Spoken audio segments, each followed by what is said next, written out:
Di awal film, kita diperlihatkan kepada seorang ayah dan seorang anak yang bernama Riley beserta Summer. Summer merupakan seorang guru sekaligus orang tua bagi Riley sendiri. Di sisi lain, terdapat seorang wanita bernama Kayla. Wanita yang hobi memotret ini pun langsung diejek oleh murid lain yang bernama Tricia. Namun, di serang-serang percakapan, Kayla bersama Tricia langsung sadar dengan keberadaan guru Summer. Mereka terpukau kepada guru itu walau baru pertama kali melihatnya. Apalagi saat berada di kelas, Summer benar-benar akrab dengan para murid. Ia mampu bercanda dengan topik apapun, tak peduli mau itu cowok ataupun cewek. Sontak saja, Riley nggak bisa berbuat banyak ketika ayahnya terus-terusan digoda oleh Kayla dan juga Tricia. Gatalnya nggak main-main sih. Udah selesai pelajaran pun, Tricia masih nyamperin demi minta nomor dari guru Summer. Sedangkan Kyra punya trik tersendiri, di mana ia lebih fokus untuk mendekati sang anak, yaitu Riley. Riley yang belum mempunyai teman di hari pertamanya turut terbuka dengan kedatangan Kyla. Selepas itu, Kyla kembali memantau pergerakan Riley. Ia tahu bahwa gadis tersebut akan berjalan pulang dengan ayahnya. Di mana ternyata, Summer tak lagi mempunyai seorang istri setelah wanita kesayangannya itu sengaja pergi demi pria lain.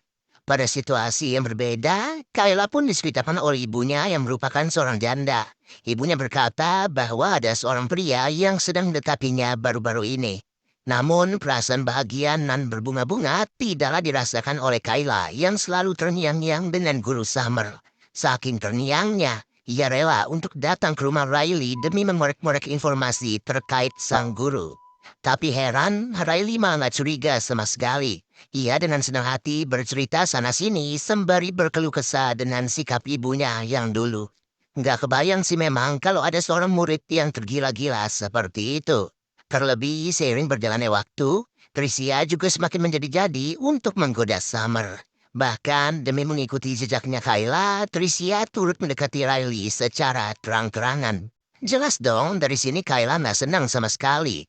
Ia langsung mengarang cerita bahwa Tricia pernah menjalin hubungan terlarang dengan guru sejarah. Di mana dengan alasan seperti itu, Kayla pun menegaskan Riley untuk tidak membiarkan ayahnya didekati oleh Tricia. Tak berhenti di sana, Kayla sengaja memperalat Riley agar ia mau mengadakan pesta besar-besaran di saat usianya menginjak 18 tahun. Kayla menganggap bahwa pesta itu wajib diadakan demi menandai berubahnya fase kehidupan dari seseorang. Namun tiba-tiba, saat itu juga lah plot twist tak terduga mulai muncul dalam seketika. Yang mana secara mengejutkan Pak Guru Summer terlihat datang ke rumahnya Kayla. Tapi kedatangan itu ternyata memiliki sebuah maksud, yakni untuk bertemu dengan ibunya Kayla. Ya, tak lain tak bukan, pria yang sedang mendekati ibunya adalah Summer alias guru idaman. Melihat keterlibatan ibunya, jelas saja Kayla merasa cemburu. Rasa cemburu ini bukan lagi didapatkan dari teman seangkatan, melainkan berasal dari ibu sendiri. Jujur aja, beruntung banget ya nasib si Summer. Meskipun diselingkuhi, para wanita tetap menggandrungi dirinya sebagai penjantan. Saking jantannya, pada malam itu juga Summer langsung disuruh menginap oleh ibunya Kayla. Alhasil saat pagi tiba, Kayla bersama Summer pun pergi berduaan aja ke sekolah yang sama. Sesampainya di sekolah, hal pertama yang dilakukan Kayla adalah mencetak seluruh foto di kameranya. Namun di sini, Kylie berkata kalau apa yang dikatakan Kayla terkait Tricia adalah hoax belaka. Di mana Riley baru mendapat kabar bahwa selama bersekolah, Tricia tidak pernah hadir saat pelajaran sejarah. Tapi kelaka, seiring berjalannya waktu, ide Kayla semakin di luar nalar. Ia sengaja membuat gempar seisi sekolah dengan mencetak sendiri foto-foto polosannya. Namun semua itu dibuat seolah-olah Kayla adalah korban perundungan dari seseorang.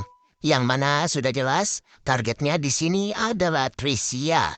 Kayla benar-benar menjalankan seluruh skenarionya dengan rapi, sampai-sampai sang ibu pun terpercaya dengan kebohongan itu. Yes, okay? Alright? Mom, believe me, okay? Be looking into it, Mom. Kemudian, Kayla kembali menemui Riley demi menyampaikan bahwa foto-foto itu dulunya sengaja diminta oleh guru sejarah. Tapi dikarenakan Tricia merasa cemburu, maka segala perbuatan itu langsung dibalas oleh Tricia dengan cara menyebar foto-foto tersebut. Dan luar biasanya, semenjak kejadian itu, Pak Guru Summer pun semakin merasa prihatin dengan Kayla. Yang sontak saja, Kayla benar-benar memanfaatkan keadaan itu sebisa mungkin. Ketika malam, Summer berniat pergi ke rumahnya Kayla, di mana pada waktu yang bersamaan, Kayla sengaja menghampiri ibunya sembari membuka pesan WA dari HP-nya Summer. Dan saat itu juga lah ekspresi sang ibu langsung berubah dalam sekejap. Usut punya usut pesan itu berasal dari Tricia dan Tricia mengaku bahwa ia ketagihan untuk disentuh-sentuh oleh Summer. Yang alhasil, Summer langsung pusing berat serta berujung Kayla bergegas untuk menemaninya. Dan di momen tersebut, perbuatan yang diinginkan pun langsung segera terjadi akibat pancingan Kayla. Selain itu, sifat manipulatifnya juga sangat berbahaya, yang mana ia sengaja membeli sebuah handphone baru demi menyamar menjadi Tricia.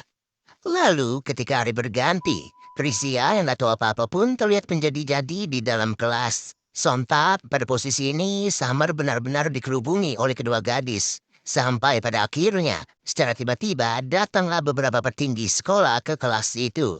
Ya, setelah dicari tahu, ternyata para petinggi baru aja menemukan sebuah handphone di dalam lokernya Tricia. Dan di dalam handphone tersebut terdapat bukti-bukti jelas terkait foto polosan milik Kayla. Singkat cerita, Riley ternyata benar-benar mengadakan pesta yang dimaksud oleh Kayla. Yang mana pada malam itu sebagian besar murid turut hadir di rumahnya Riley. Tapi di sini hanya ada satu orang yang dicari-cari oleh Kayla. Yang talenta bukan orang tersebut adalah Summer. Dan tak lama kemudian, perbuatan tersebut harus disadari oleh Riley. Riley pun langsung kecewa berat dengan ayahnya karena selama ini Summer dikenal dengan tingkat kesopanan luar biasa. Wah, parah sih, Kayla emang kacau ya guys. Tak henti-hentinya rasa gatal yang menggelegar itu turut membuat seluruh suasana semakin rusak.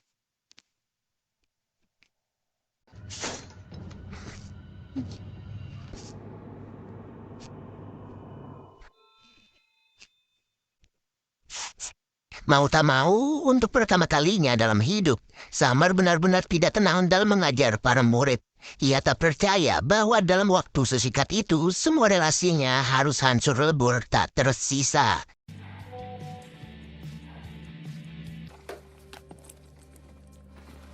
I don't know what you're trying to do, but you can't treat...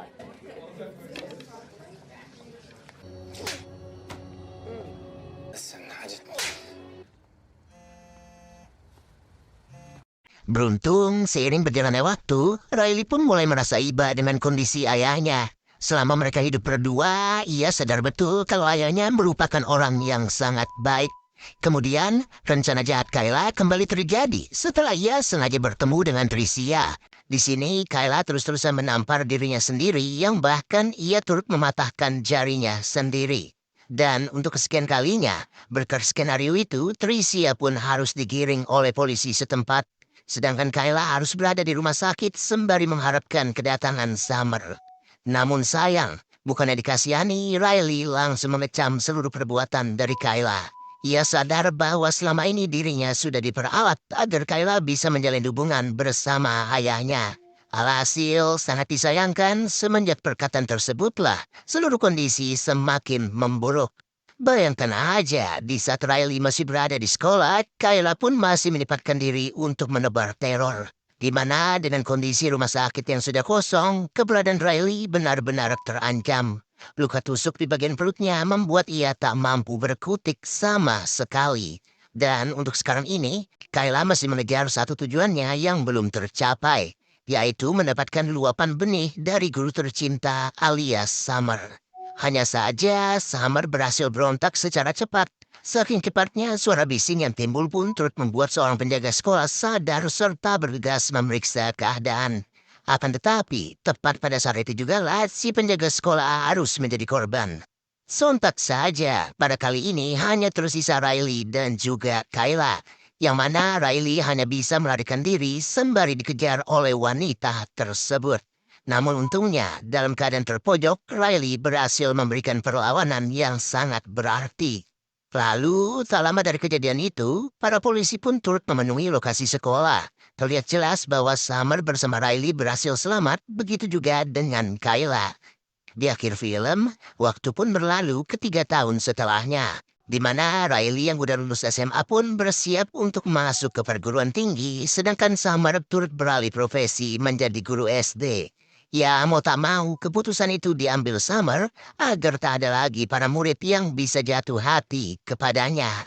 Bagaimana guys, kalau kalian punya teman atau murid kayak Kayla, mungkin kalian bakal senang atau bakalan sedih. Dan apakah kalian merasa ngeri juga kalau diikutin seperti itu? Ya, silakan komen aja ya, dan semoga kalian bisa ketemu dengan Kayla. Oke deh guys, mungkin segini aja pembahasan alur ceritanya. Sampai bertemu lagi di video berikutnya. Dadah.